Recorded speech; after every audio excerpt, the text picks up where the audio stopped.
Hello and welcome to this special podcast with me, Sam Sanders, and Louis Green. Hello. Today we'll be discussing the life and work of F. Scott Fitzgerald and his masterpiece, The Great Gatsby.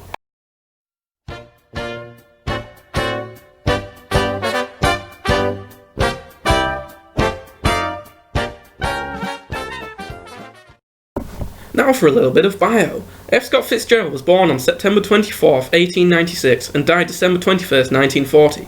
Fitzgerald was an American author of novels and short stories that heavily rely on the themes of the American dream and the Jazz Age. So Louis, what is this Jazz Age? Well, the Jazz Age was a time in the 1920s when jazz music and dance became very popular, widely due to the spread of the radio, which allowed people to access all types of music without actually having to leave their homes. And what about the youths of the time? Well, I'm glad you asked. The young people of the time used jazz as a way to rebel against traditional values with the introduction of fads like the Flappers, who talked about sex freely and included women smoking cigarettes and dancing the Charleston. Wow, that is interesting. So the Jazz Age played an important role in the creation of his novels, inspiring his characters and the lifestyle that he often portrayed in his work. I also heard that he was a writer for Hollywood. In 1937, he moved to Hollywood to work on films despite finding the work degrading, but he was in financial difficulty. He became a screenwriter and worked on many projects. His work in film can be seen in his writings, such as in The Great Gatsby. The description often mimics that of a panning camera.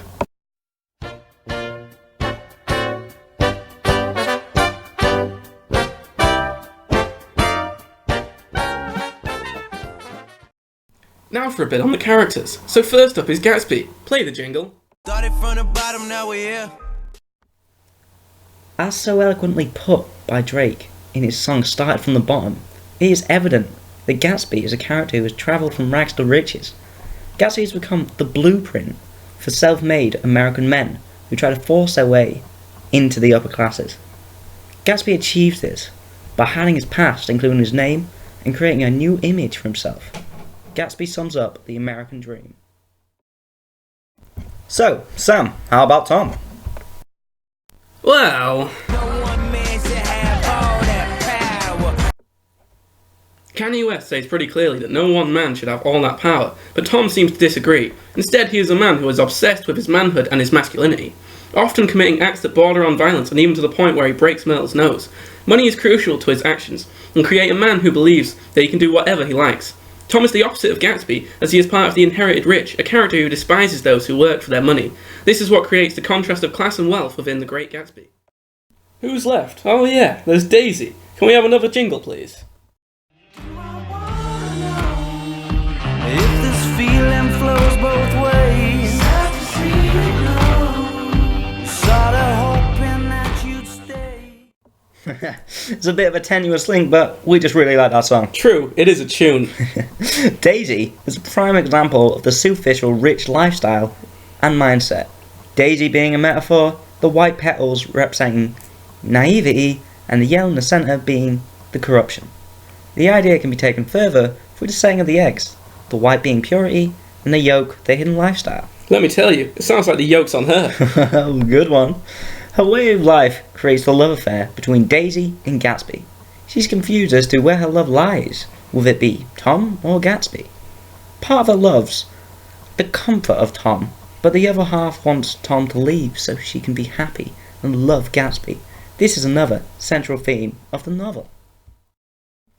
Well, there's one more left, and you know who it is. It's Nick, baby.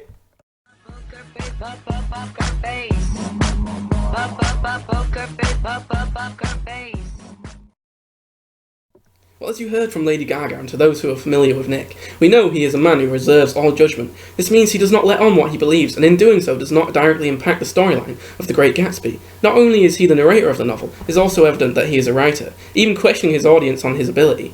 This is one of the most interesting points of the book, as through this we can see how he interprets events and what he chooses to include about his life. Fitzgerald has made an in-depth character with many layers.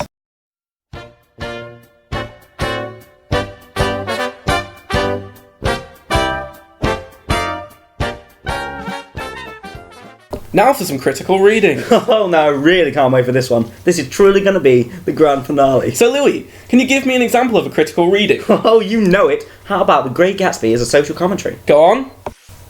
Within The Great Gatsby, Fitzgerald gives us a peek into American life in the 20s by splitting the novel into three groups: those with old money, those with new money, and those with no money at all. For the first group taken on by Fitzgerald, is the rich. I see, and what does he say about them? Well, this is where it gets interesting. He doesn't even keep them as one group. What? I know. He splits them into two distinct groups.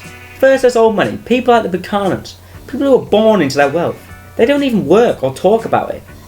This group are the most elite, as they make distinctions between themselves and categorize people such as Gatsby into separate groups called the New Rich. This is no longer an attack on how much money a person makes, but where it actually comes from.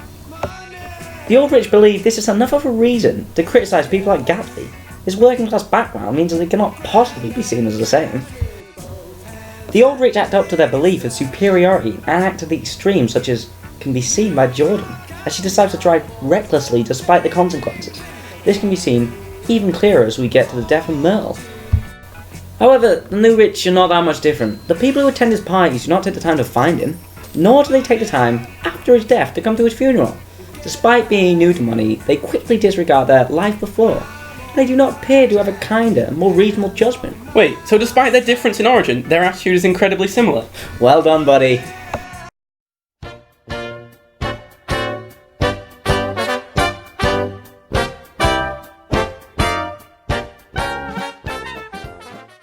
Hello, thank you for listening. I've been Sam Sanders, you've been Louis Green. Goodbye.